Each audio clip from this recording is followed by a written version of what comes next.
Así que llegamos al tema que hemos venido a tocar, que es la Comisión Interamericana de Derechos Humanos, que ha desatado una polémica y yo veo en las redes sociales que todo el mundo habla de eso, pero no me queda muy claro si saben exactamente de qué estamos hablando. Voy a, primero, el nuevo de mi panel, el ex Tribunal Constitucional, José Luis Sardón. Muchas gracias por estar acá. Encantado, Carla.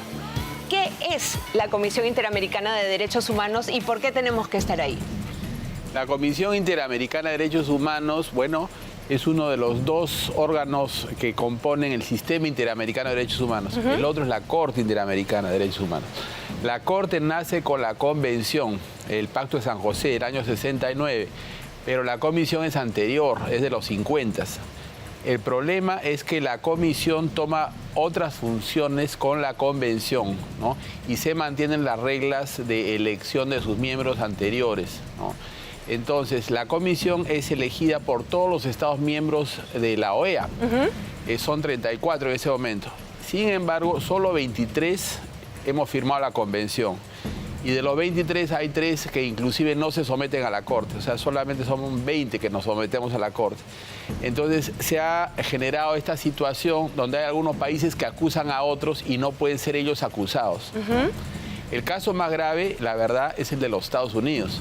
Estados Unidos no ha firmado el Pacto de San José, ha firmado pero no lo ha ratificado, no es un Estado parte, Estados Unidos, y sin embargo, quien más veces ha presidido la Comisión a lo largo de su historia es los Estados Unidos, ¿no? En los años 90, por ejemplo, el doctor Robert Goldman, profesor en la American University, donde hemos estudiado con Delia, él presidió la Comisión, ¿no? Y Estados Unidos no se somete a la Corte. Entonces, se han generado dobles estándares, se ha ideologizado el sistema, ¿no? Y es sumamente destructivo, creo yo. Muchas gracias. Está interesantísimo lo que nos cuenta porque, bueno, ahora entendemos que hay partidos, estoy pensando todo el día en política, que hay naciones que son parte de la OEA, pero que no son parte del pacto, no firmaron el pacto, como por ejemplo Estados Unidos. Así es. Son pues 11 países que no están. Americanos que no están en la convención. Muy interesante. Muchas gracias, doctor Sardón. Vamos a ver el informe para que después Marta Moyano me diga por qué ha dicho que la Corte Interamericana de Derechos Humanos es una porquería. Vamos directamente con el informe. ¿Qué es la Comisión Interamericana de Derechos Humanos y por qué ha desatado una polémica en nuestro país?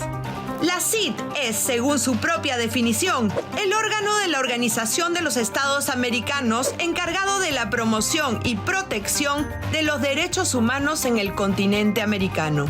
El Perú firmó en 1969 el Pacto de San José, que entró en vigencia recién con la Constitución de 1979. Desde entonces, algunos de los fallos y recomendaciones de la Comisión han sido interpretados como amenazas a nuestra independencia y soberanía.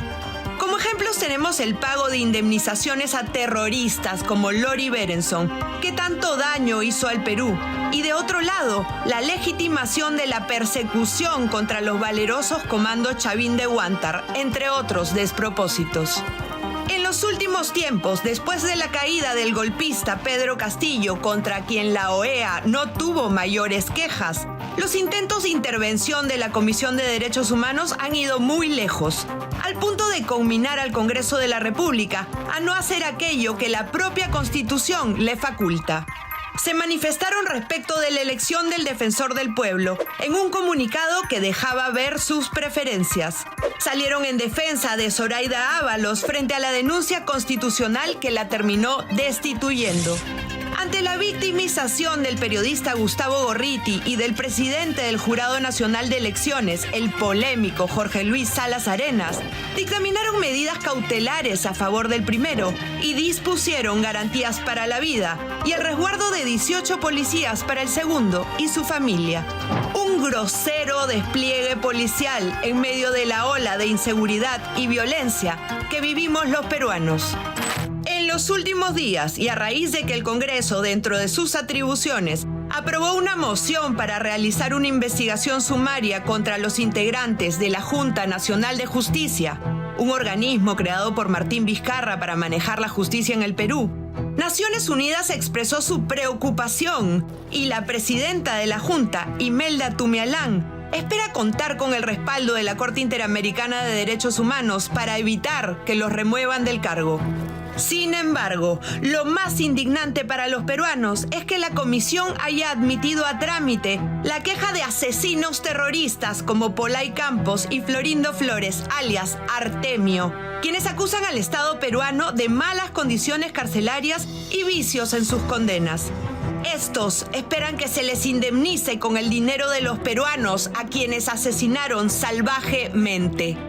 Entonces, ¿está la Comisión Interamericana de los Derechos Humanos viendo la película entera o solo hace caso a un espectro de la izquierda radical? Muchos políticos y analistas señalan que esa institución ha sido secuestrada por un bloque ideológico que maneja cada una de sus acciones, lo que hace que, lejos de ser objetiva y plural como la democracia espera, acabe siendo usada con propósitos políticos. Voces en la calle y en el Congreso piden que el Perú se retire de entre los 35 países miembros, solicitando que se deje de pagar la inscripción de casi $1 millón a la OEA y denunciando la relación económica y de poder entre las ONGs de izquierda y el Sistema Interamericano de Derechos Humanos. El debate alrededor de nuestra permanencia en la Corte Interamericana está candente. Queda en manos de los congresistas y el gobierno tomar las mejores decisiones para defender nuestra soberanía y la democracia, como también nuestra imagen y la relación que tenemos con las demás naciones. Esa es la situación. Ahora quiero que Marta Moyano me diga por qué tenemos que irnos de esta comisión. Bueno, primero, Bienvenida. Gracias, Carla, y saludar, por supuesto, a Delia Muñoz y al doctor Perdón, porque hemos sentido a lo largo de todos estos años, Carla, que en realidad hemos sentido golpes, maltratos, hemos sentido que como Perú, ellos simplemente nos han hecho daño. ¿Y por qué digo que nos han hecho daño? Porque estamos hablando de sentencias de la Corte que benefician a gente vinculada al terrorismo, sentenciada en el país, en muchos casos que dañó, ¿no?, incluso la propia moral del país, de la policía y de las Fuerzas Armadas, y además de asesinar civiles, ¿no? Por supuesto. En el año 99 hay que recordar que la Corte también dio una sentencia en el caso de los terroristas chilenos del MRTA, Castillo Petrosi, por ejemplo, que fue uno, ¿no? Y en estos casos, en el caso de la Comisión Interamericana de Derechos Humanos, últimamente estamos viendo que está intrometiéndose en las decisiones del país, en las decisiones que le corresponde al Congreso de la República. ¿Cuáles de sus recomendaciones te parece que se entrometen? Por ejemplo, lo de la Junta Nacional de Justicia. O cuando dijeron lo de Zoraida Ábalos. Lo de Zoraida Ábalos, lo del señor ahora, obviamente, el señor Salas Arenas. Hay una serie de opiniones de parte de ellos, incluso cometiendo el error de decir que si alguien todavía no se ha sometido, ojo, a la Junta Nacional de Justicia, aún no hay ninguna decisión, habrá una decisión posterior en el Congreso que le corresponde según la Constitución. Sin embargo, están hablando incluso de separación de poderes, de respetar el poder, y la Junta Nacional de Justicia no es un poder.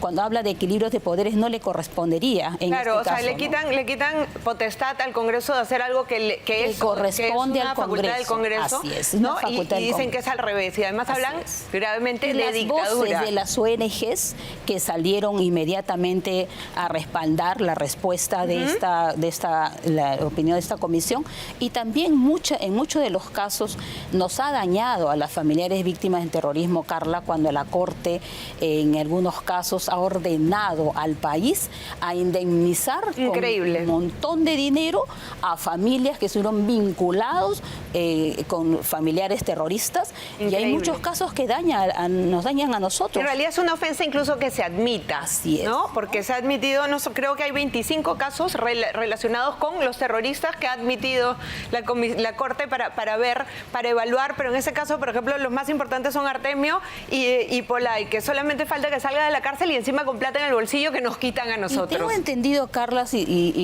a la doctora Delia Muñoz y al doctor Cerdón nos ayudaría mucho porque nosotros tenemos además proyectos de ley en el Congreso respecto del retiro de la Corte, ¿no?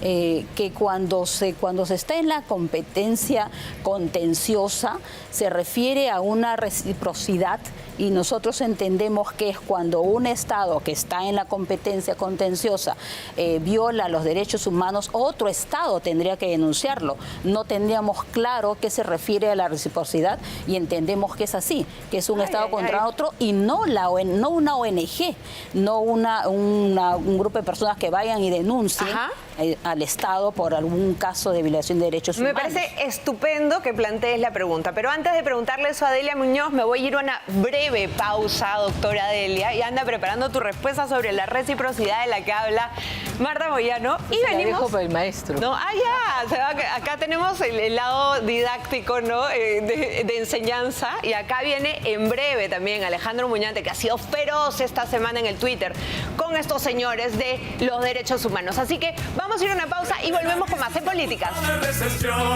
Los precios suben y no se abren ni una mina. Hay congresistas que no tienen más que hacer, que piensan solo en su propia economía. Plena crisis que apunta a la recesión.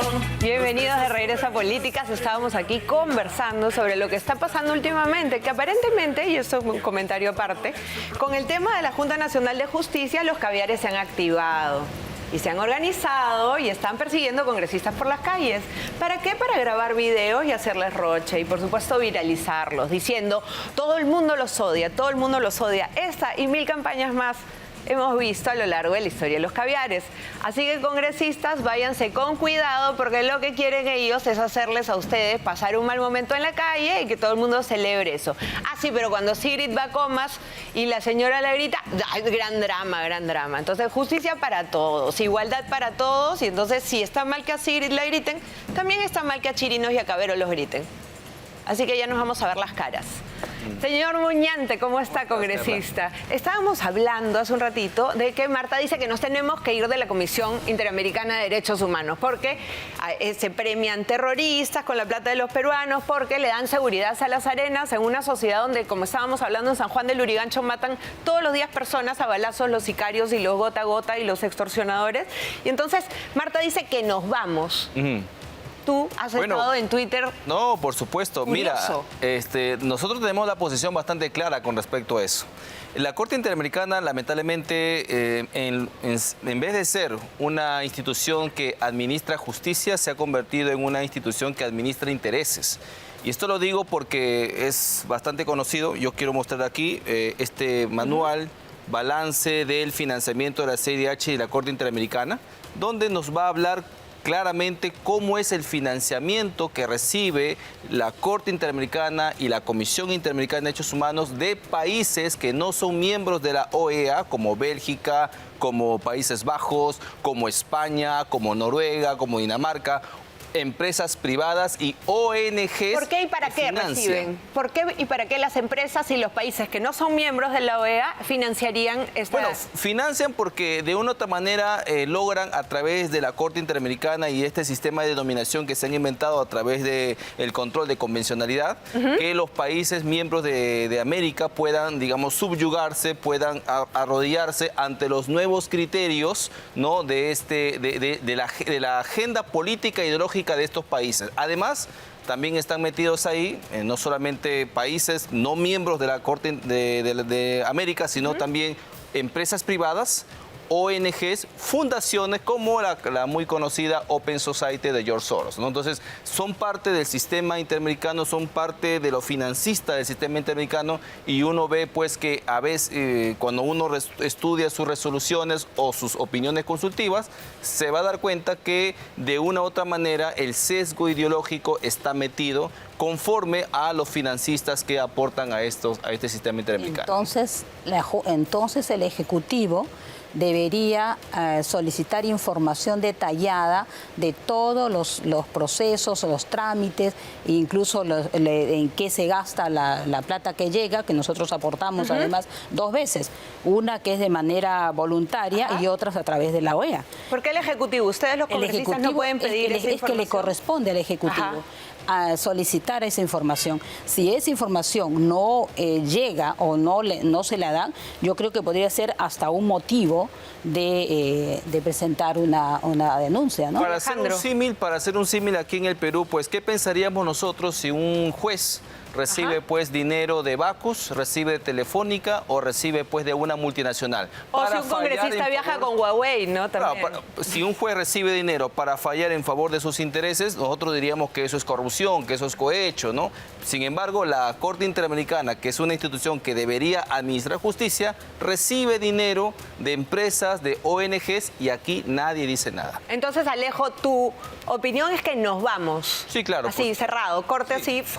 Y no pasaría nada, ¿no? El artículo 78 de la Convención Americana señala claramente cuál es el procedimiento, y además que hay países como Estados Unidos, Canadá, que tampoco están dentro de la competencia contenciosa como Jamaica, de la como Corte decía el magistrado. Claro. A ver, Delia Muñoz, te dejó ahí una chiquita pregunta, Marta Moyano, antes del comercial. Hablando de la reciprocidad, preguntaba si en esta comisión se puede acusar desde una ONG, desde donde sea, o tiene que ser un país. Es lo que entendí. ¿Qué es esto de reciprocidad? Vamos a comenzar por el principio, como se suele decir. Lo que tenemos que tener claro es que en el ámbito del derecho internacional todo Estado tiene la libertad absoluta para adherirse o salirse de un tratado, ¿no? Y para adherirse en el Perú es que el presidente de la República le pide al Congreso que ratifique el tratado. Y para salirse es también el presidente o la presidenta de la República quien tiene que formular ese pedido al Congreso. Y el Congreso lo aprueba. ¿Qué cosa es la reciprocidad? La reciprocidad en el derecho internacional significa de que yo hago lo que tú me pides y estás dispuesto a hacer. Cuando se firma la Convención Americana, concretamente no existían los órganos de supervisión. Tanto la Comisión como la Corte van a ser incorporadas después de la firma del Tratado Madre. Entonces, eso va a hacer que tú tengas países, como bien ha señalado José Luis, que solamente están adscritos a la Convención. Luego, cuando se incorpora la Comisión, solamente adscritos al Tratado. Luego se incorpora la Comisión, algunos aceptaron o no esa competencia, y luego cuando viene la Corte pasó lo mismo. Sin embargo, cuando el Perú, en el año 78, se adhiere en el gobierno militar a la Convención Americana, esta ya tenía incorporada la competencia de la Comisión y de la Corte. Entonces ratifica la Convención con todo esto. Luego viene el Congreso Constituyente Democrático, y en la 16ª disposición transitoria, este Congreso, cuando promulga la Constitución, aprueba una declaración de Naciones Unidas, otro tratado de OIT, y ratifica la competencia de la Comisión y de la Corte, ratificando expresamente el Tratado de San José de Costa Rica. A ver, hay estados adscritos al tratado, pero que al mismo tiempo no están dentro de la Comisión. Lo que significa que si nos vamos, podríamos seguir adscritos al tratado. No. En el caso de Perú, porque Perú aceptó los 3 tratados que ya estaban unificados, ¿no? Entonces, cuando en el 2001 el Perú vuelve, lo que le dice es, nosotros estamos en la convención desde el año 0. Nunca nos hemos retirado. Entonces, hay una validación de la sujeción al tratado que trae estos organismos. Ahora, a mí, para discutir si salimos o no salimos, tienes que discutir el contexto, ¿no? Y el contexto político es muy interesante, con lo que han dicho los señores congresistas, que me parecen opiniones muy válidas. Yo, como abogada y profesora universitaria, tengo otra visión. Tienes que ver el contexto. ¿Cuál es tu visión? La primera es que si tú te sales del tratado, sea Convención Americana, todo lo que tienes en trámite continúa su trámite. Sí. ¿Ya? Entonces, para mí eso es lo que tú tienes que analizar en primer lugar. Y en segundo lugar, ¿qué significa a la luz de los 47 tratados de libre comercio que tú te salgas de un espacio de supervisión cuando hoy en día se sujeta al libre comercio al respeto de normas en derechos fundamentales? ¿Qué significaría? Pero eso lo dejamos a un costado. En el tema comercial Ya. perderíamos. En el tema comercial podrían haber algunos países que nos pongan algún tipo de observación o reserva, pero eso lo dejemos ahí, quedémonos con lo jurídico. Ok. ¿Qué cosa es lo que hay en trámite? En trámite hay 53 sentencias que están pendientes de ejecución. Con Ok. eso te quedas. Tienes 7 casos que están pendientes de ser sentenciados, Sí. que están ahí, que ya han tenido audiencia, y son casos de esterilización forzada, despidos, aplicación de convenios colectivos, jueces que han sido cesados, indemnización para jueces que fueron separados por la Ajá, comisión. ok. Entonces, tienes ahí esos temas que tienes que ver. ¿Qué existe en la comisión? Pero Que siguen es- corriendo. Siguen corriendo. Entonces, ¿no? si nos salimos, ¿Qué existe? Siguen corriendo, ¿no? En la comisión, ¿qué cosa tienes? Tienes 244 casos en trámite. Ya. 192 en fase de fondo, de las más distintas materias, ¿no? Y tú te vas a quedar con esos casos. ¿Qué cosa es lo que ha pasado? Yo para venir acá he estado revisando los números. Del 20 para acá, para el 23, 23. hemos tenido 50 archivamientos Ajá. de casos, entre admisibilidades y archivos, ¿ya? Entonces, y de los que han ingresado quedan todavía pendiente un número grande. Entonces, si tú quieres pensar en una forma de salida, tienes que pensar también cuál va a ser tu estrategia como Estado para poder manejar todo ese inmenso pasivo que tienes allí y que los casos son de altísimo contenido Delia, económico. Tú ya me has dicho entonces como constitucionalista y como docente todo lo que hay, los números y tal. Dime como peruana, si consideras que debemos salirnos de esa comisión que no nos está beneficiando en nada. Para mí es el tratado, no es la comisión tratado. y la corte, ¿no? Ok. Fíjate, estas entidades tienen la competencia en forma subsidiaria. Cuando tu sistema no funciona. Ya pues, pero contéstame la pregunta, pues, me la haces larga y no me contestas si sí o si no. Yo el ¿Debemos pánico, salirnos o mira, no? lo discutía mucho con José Luis. Yo el pánico que tengo es de que nos quedaríamos solamente con el Poder Judicial que tenemos hoy en día. ¿Y qué tiene el Poder Judicial? No funciona la justicia No en el Perú. funciona, no funciona. Y la justicia superior, esta subsidiaria de la que hablas, que es la comisión y tal, es una justicia que funciona solamente para uno, Ya. solamente premia terroristas, solamente allí hace las estás cosas. entrando al tema de fondo. ¿Qué está haciendo el Estado en esos casos? Le voy a preguntar a el doctor José Luis Ardón. ¿Tú consideras que es un daño para el país que nos salgamos de eso? No, yo creo que es indispensable salirnos. Oh, Y- esa es una sorpresa. Sí, y yo creo además que la administración de justicia en el Perú no es solamente el Poder Judicial, gracias a Dios. Tenemos la justicia constitucional. La justicia constitucional, una parte de ella está dentro del Poder Judicial, pero hay otra parte, la parte final, la parte decisiva, que es el Tribunal Constitucional, que no está en el Poder Judicial, está por encima del Poder Judicial. Entonces, a pesar de todos los problemas que tiene el Tribunal Constitucional, yo confío mucho más en el Tribunal Constitucional que en estos 7 fulanos elegidos, sabe Dios cómo. Estamos hablando de la están Junta Nacional de Justicia. Me refiero a los Perdón, 7... cuando dice 7 fulanos que no sé qué, yo inmediatamente pienso en la Junta Me Nacional de refiero Justicia. a la Corte, Disculpe. a los 7 jueces de la Corte, ¿no? Elegidos por gente que no se somete a ellos, ¿no? Es totalmente asimétrico el sistema, ¿no? El sistema interamericano tiene 2 problemas. Un problema es la estructura y otro problema es el financiamiento, ¿no? La estructura me refiero a que hay países, ¿no? que tanto que están en la OEA participan en la elección de los miembros de la comisión, Ajá. ¿no? Y sin embargo no se someten a la Claro, Corte, claro, no es están rarísimo. no están en la Convención Es rarísimo Americana. eso, Ese es el problema de la estructura. Mira, Perfecto. allí me permites, estas últimas 2 semanas con José Luis hemos discutido abundante. Explicado lo jurídico, podemos sentar a conversar sobre lo político y la evaluación. Yo estoy de acuerdo en que hay que reformar el sistema, en que tienes que hacer ajustes Ajá. y que lo que tú puedes hacer como Estado es liderar un gran proceso de reforma. ya. No, tú puedes manejar, o sea, qué cosa es lo que estamos haciendo a nivel de Consejo Permanente, se entregan todas estas cosas. Delia, un Y Estado luego que está dirigido por una señora que no tiene un ápice de liderazgo, que con la justa puede salir del país a hacer una cosa y que no mueve un dedo ni por el tema de la seguridad, ni por el tema de la reactivación. Esa señora es la que va a liderar como presidenta de la República un cambio en la OEA. Esa señora es la que tiene que tomar la decisión de si se sale o no se sale del tratado, porque es la que conduce la política exterior y tiene esa potestad. Ella no sabe tomar decisiones, así que parece que estamos hablando por gusto, pero ¿alguien recuerda algún fallo en el cual el Estado peruano se haya visto beneficiado en esa comisión? Que yo recuerde, no.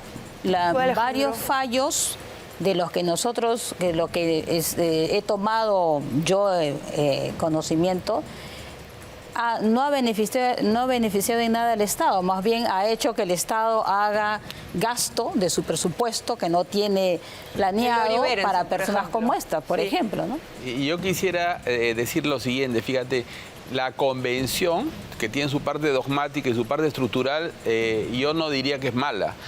Tampoco es buena, a mi criterio es regular o tiene una definición de derechos aceptable, ¿no? En algunos casos un poco activista, pero si se compara la definición de derechos fundamentales que hay en la Convención con la de nuestra Constitución, yo creo la verdad que es mejor la de la Convención. Sin embargo, la Corte suele ir más allá de la Convención. Pero lo peor no es la Corte, sino es esta comisión de supervisión de cumplimiento de sentencias. Eso es lo que es inaceptable. Ese procedimiento que se han inventado ellos, que le llaman supervisión de cumplimiento de sentencias, ¿no?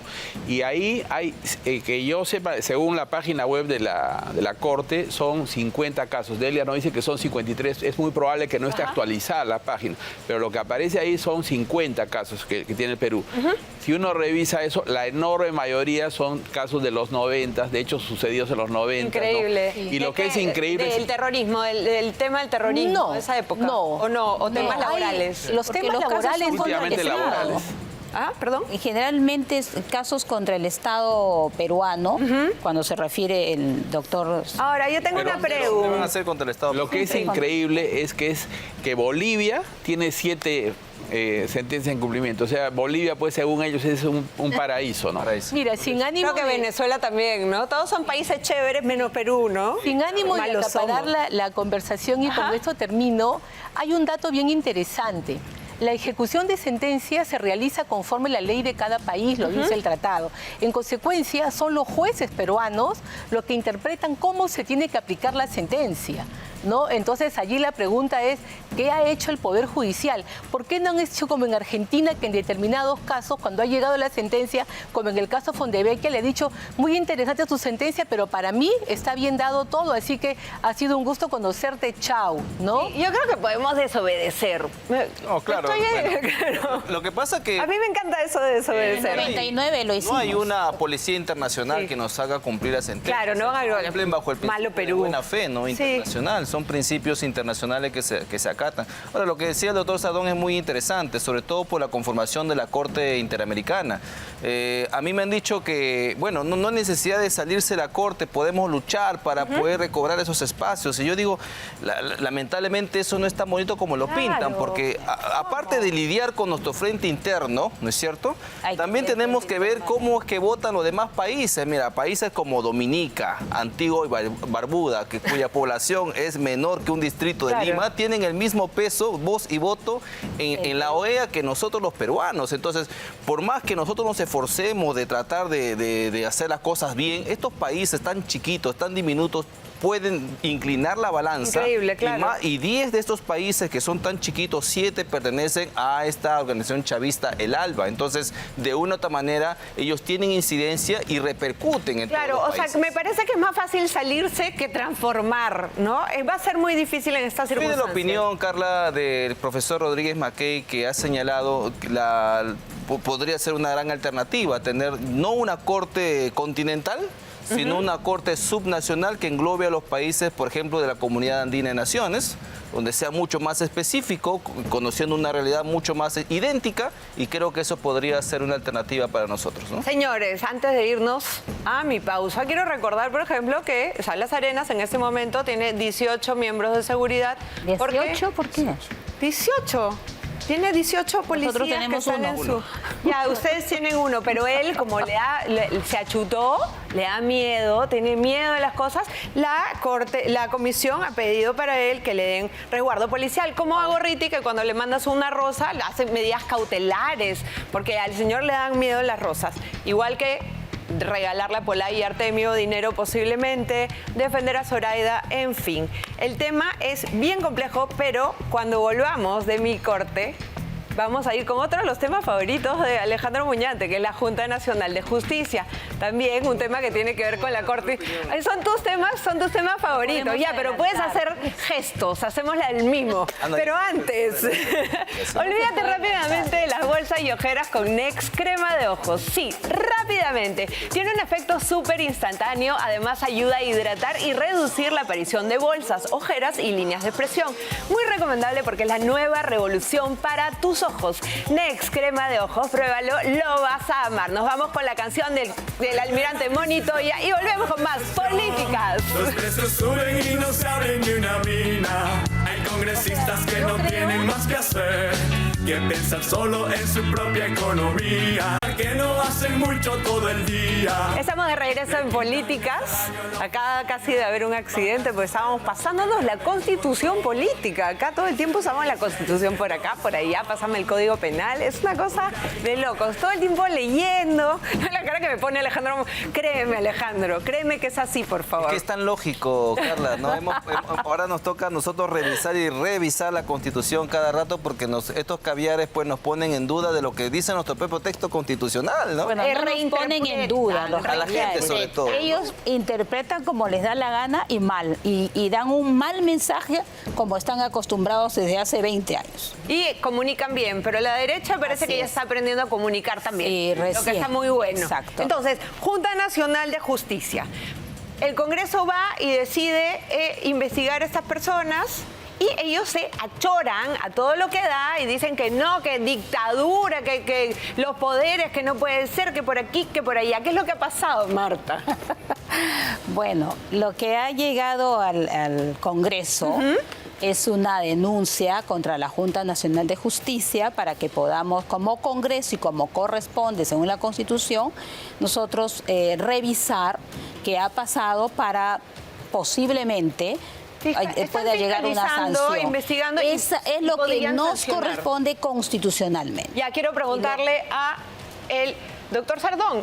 ¿Es potestad del Congreso fiscalizar, investigar y sancionar a esta Junta? Es el control político. Sin duda alguna, el artículo 157 dice: los miembros de la Junta Nacional de Justicia pueden ser removidos por causa grave mediante acuerdo del Congreso adoptado con el voto conforme de los 2/3 del número legal de miembros. Ok, ¿qué es causa grave, Delia? Porque en este caso tenemos 3 temas, ¿no? Primero esta señora Inés Tello, 3-5. Ya, ahorita me vas a... Entonces tú vas a enriquecer mis temas contra la Junta. No puede, ya. No, pero sí puedo decir por eso, por supuesto. Pero, no, por favor, que no te saquen de la comisión por mi culpa. Este programa quiero... Después lo van a tachar al... La edad de la magistrada Inés Tello... que aparentemente hay una cosa de interpretación, ¿no? Porque es hasta los 75 y era no, hasta los 75 cuando le eligen, pero de ahí puede quedarse hasta los 90 si quiere. Ellos han reinterpretado. Después tenemos también, ¿cuál otra? ¿Qué otros temas teníamos? A ver, Alejandro, ¿tú me puedes ayudar con eso? Está la filtración de la sanción disciplinaria o del procedimiento disciplinario a la actual fiscal de la Nación. La exhortación al Congreso. Así es, la exhortación al Congreso, este comunicado que ellos hicieron. Y también está el hecho de no haber venido ya hace más de 2 años a dar cuentas al Parlamento. Ellos tenían que dar un informe y 2021 y 2022 sencillamente no. Es una vez al año. Así, hay que tener en consideración que lo que la Constitución establece es un control político dentro de lo que es el check and balance del Congreso respecto de la Junta, del Defensor del Pueblo, de la Contraloría, que les establece determinadas obligaciones y deberes. En ese contexto, para mí el tema más delicado es la no presentación del informe anual, que lo han presentado tarde. Yo te pongo un ejemplo. Tú tienes un caso y tienes 3 días para apelar. No presentas en el día 3 y lo presentas en el día 7, 8. Eso ya no vale, porque para eso hay plazos, y el plazo de presentación del informe es taxativo en la Constitución. Allí hay una situación que amerita por lo menos una investigación. Luego, en el tema de la edad máxima para cesar en el cargo, aquí se está confundiendo cesar con vacancia. Uno cesa cuando se cumplen determinado tipo de funciones, y el de la edad ocurre en los militares, en el grado, en el número de años que pueda tener, lo mismo con los jueces. Entonces, esta máxima entidad que tiene un rol de supervisar y controlar a los jueces ha sobrereaccionado para mí cuando se le ha dicho que va a ser investigada, y ha armado un gran escándalo de proporciones porque está buscando una impunidad cuando su obligación es someterse y en todo caso allí debatir si están o no respetándose todas las reglas que alegan. Doctor Sardón, ¿por qué da la sensación de que estas personas creen que los puestos están creados para ellos? Eso es algo que a mí me molesta mucho. Porque si no puede ir sin Estello, no la podemos dejar, es dictadura, gritan. ¿Por qué estas personas siempre piensan que los puestos les pertenecen? Lo mismo que estuvo pasando hace poco con Rebollar y la Defensoría del Pueblo, lo mismo que cada vez que el Congreso quiere cambiar algo que es su potestad. Los puestos no son de las personas, no somos reyes, no hay monarquía en el Estado peruano ni en las entidades autónomas. ¿Por qué se tienen que aferrar de esa forma? No lo sé, pero en todo caso hay que recordar lo que pasó con el Consejo Nacional de la Magistratura el año 2018. ¿No? El 2018, entre la publicación del contenido de los audios y la remoción de todos los miembros del Consejo, hubo menos de 15 días. ¿No? Entonces, si se compara con eso... Y nadie dijo nada, era chévere en ese momento, claro. Claro, acá ojalá de que ajusten las normas del debido proceso en el trámite para que no se genere, ¿no?, mayor escándalo sobre el tema de la investigación. Lo que pasa es que aquí se presenta a través de una moción. Y la moción que presentó Patricia Chirinos hablaba de 7 días. Ahí es cuando intervinimos y dijimos 14. No, hay que duplicar los días hábiles, que en realidad no son 14, sino serían más días, y pasarlo a la Comisión de Justicia, porque no es una acusación constitucional, no podría ir a la Subcomisión de Acusación Constitucionales, y la Comisión de Justicia tiene que iniciar su proceso, que creo ya lo inició. Claro, la Comisión de Justicia ya aprobó el plan de trabajo, que por supuesto se puede mejorar. Ya se han determinado quiénes son las personas que van a asistir. Por ejemplo, están obviamente los miembros de la Junta Nacional de Justicia, también están 3 magistrados de la Corte Suprema para verificar si esta información de la presión, ¿no?, a la Corte en favor de Zoraida Ábalos fue cierto. También está el propio presidente de la Corte Suprema, el señor Arévalo. También está el señor Gorriti como representante de IDL. Que no quiere ir nunca al Congreso. Ha dicho a través de una columna que ir sería legitimar esta mafia, cosa que por supuesto... a él la democracia le importa un pepino, claro, por supuesto, solamente en función a sus intereses, ¿no es cierto? Luego, sí, están los magistrados, y creo que con eso podríamos nosotros ya tener podríamos tener buenas luces de cómo esto podría terminar. Además, también se ha establecido que vamos a citar a renombrados constitucionalistas y, a mi pedido, también 2 abogados penalistas, porque necesitamos tener todos los insumos como para determinar cuál de estos 5 hechos finalmente recae en esto que se llama causa grave, ¿no? Porque sí, pues tenemos todo el derecho, el Congreso tiene la facultad, como bien lo dices, de investigar y, si en su caso así lo amerita, remover. Lo dice el artículo 157, el doctor lo acaba de leer, ¿no? Yo lo que creo es que el trámite de esta denuncia debe ser esencialmente igual al que tuvo el 2018 con el Consejo Nacional. Pueden haber algunas mejoras, o sea, no tiene que ser idéntico, pero no pueden ser demasiados cambios. O sea, lo que no se puede tolerar en el país es un trato desigual. Tiene que ser esencialmente igual en lo procedimental y en lo sustantivo, ¿no? Se tiene que revisar, yo sugiero al Congreso que revise ¿qué fue lo que consideró en el año 2018 falta grave? ¿Qué fue lo que consideró? No, una de las cosas que a mí me sorprende en ese momento, yo no los defiendo para nada, por supuesto, pero fueron 10 días solamente de investigación, aquí por 14 están arañando, ¿no es cierto? Incluso Sí, que es sumario, y entonces, ¿por qué sumario también es dictadura? Hay incluso la intención de incluso ampliar este plazo, vamos a ver cómo esto se llega a dar, pero creo que sí es importante, como dice el doctor, poder ver los antecedentes. Y recuerdo que una de las causales por lo cual se le removió a estos señores por su falta de legitimidad en el cargo, ¿no? O sea, se inventaron una situación de esa naturaleza como para poder validar la Constitución, y modificaron la Constitución para incorporarlo como Junta Nacional de Justicia y le hicieron mal. Fue Martín Vizcarra, nombre que recordamos siempre en este programa. Y nos quedamos 2 años. De Vizcarra. Nos quedamos 2 años sin instancia que el nombre juez se lo ratifique, ¿no? Y nos venden a la Junta, nos venden a la Junta Nacional de Justicia como la gran panacea, el gran organismo, ¿no? Será porque será su último bastión de los caviares, pero nosotros vemos... del Estado, claro, nosotros hoy día vemos, Carla, ¿acaso hemos visto mejora en el sistema de justicia? ¿Acaso no vemos a jueces y fiscales que sueltan a criminales que son encontrados con las manos en la masa? Los violadores, los asesinos, los patas del maldito Cris, todos sueltos, de un minuto a otro. O sea, la policía hace su trabajo de capturar a estos delincuentes, los llevan ante la justicia y son liberados inmediatamente. Esos jueces, esos fiscales pasan por el control de esta sacrosanta Junta Nacional de Justicia. A nuestros 2 constitucionalistas y expertos en el tema, ¿alguno de ustedes ve vulneración de poderes en este caso? ¿Me permites? Te permito, por supuesto. Las sentencias en las cuales ha sido parte el doctor Sardón y otras recientemente, lo que exigen es que se establezca, una responsabilidad individual, señalando claramente cuáles son los hechos que se imputan, que se les dé un plazo lo suficientemente razonable como para que pueda defenderse y exhibir pruebas, ¿no? Entonces, eso es en líneas generales lo que el Tribunal Constitucional en este tipo de procedimientos ha venido estableciendo como garantías generales del debido proceso. Bueno, 14 días dice que son días útiles, son 3 semanas, no es poco tiempo realmente. De acuerdo a lo que dice también el doctor pero Sardón. ha pedido al Pleno, porque el Pleno es el que decidió los 14 días. Claro, respetando su procedimiento parlamentario. ¿Me pueden poner las imágenes de la marcha que habían convocado ayer, que era muy importante porque dictadura no, democracia sí? Entonces salieron a las calles para pedir, se mata de risa, Marta, pero de verdad, todo es un grito de dictadura permanente. Entonces, ellos son los que ¿dónde nunca está la marcha? Ellos son los que nunca marcharon contra Castillo, ¿no?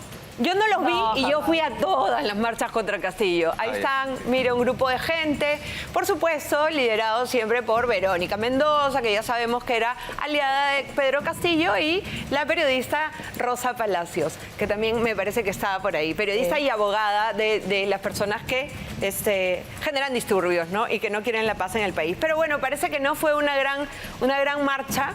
Ojalá que se organicen un poco más en adelante, pero bueno, ya saben que dictadura no, democracia sí. La última vez que hicieron su marcha zapatillas listas, tampoco es que ponte las zapatillas, tengan las zapatillas. Las zapatillas tampoco Nike. que sacaron mucha gente a las Adidas. calles, ¿no? Las Adidas y las Nike. Pero eso me da gusto porque ellos se habían quedado con el monopolio de las marchas. Sí, claro. Y también con el monopolio de la memoria. Y también con el monopolio de la justicia. Y empiezan a cojear y se ve que están desesperados, lo que me encanta. Quiero por favor que me pongan, si no Beto Ortiz me va a matar, mi banner de Corazones Vándalos, la película de Beto Ortiz dirigida por este pechito. Segunda película dirigida por mí y esta va en cines el 28 de septiembre. Nos vamos a encontrar todos en los cines. Bueno, y es una película totalmente filmada en una cárcel del Perú y todos los hechos que suceden ahí son reales. 28 de septiembre, Corazones Vándalos. Ya ves, Beto, sí me acordé. Señores, entonces, ¿qué nos toca esta semana en el Pleno? Bueno, el Pleno siempre tiene una agenda general de varias comisiones. Nada del Día de la Papa a la Huancaína, por favor. Nada Ojalá que puedan ver el tema de la reconsideración del nombramiento de los profesores sin título. Yo también estoy esperando esa Porque reconsideración. allí esperamos un enfoque desde el punto de vista del alumno, del padre de familia, lo que espera de la educación peruana, ¿no? También ahí está en agenda, lo conversé con Marta justo la semana pasada, es esta votación para impedir que sentenciados por terrorismo, por sean, traición a la patria puedan ser postulantes sean en un candidatos. momento a la presidencia o al Congreso de la República. Ojalá, Eso está ojalá ya en que la salga agenda del eso. Pleno. A La efecto agenda de que del sea Pleno es aprobado. amplia y la Sí. Junta de Portavoces es la que prioriza en el día, pero también el presidente tiene la potestad de coger de la agenda amplia algunos ¿Y dictámenes. saben quién está feliz con lo de la Junta Nacional de Justicia? Alejandro Soto, porque ya nos olvidamos de él, ¿no? Ya nos olvidamos de la fichita que es el presidente del Congreso y de todas las cosas que han sucedido en las semanas anteriores. Pero Alejandro, acá tenemos buena memoria y ya nos vamos a ver la próxima semana. Quiero agradecerle a mis invitados. Gracias, Alejandro, por haber venido. Siempre es un gusto. Marta, te adoro. Gracias. Encima hemos venido... De verde. Mira, nosotros somos el símbolo de la amistad, más allá de los partidos y siempre por el Perú. Te quiero tantísimo. Gracias. Magistrado Sardón, es un gusto, ojalá que venga siempre. Encantado. Delia, muchas gracias, Gracias. por todas las enseñanzas. Así que esto ha sido todo por hoy en Políticas y los dejo con el gringo Thorndike y Contracorriente. Te veo la próxima semana, te quiero mucho. ¡Arriba, Perú! Para aguantarlos más, mientras que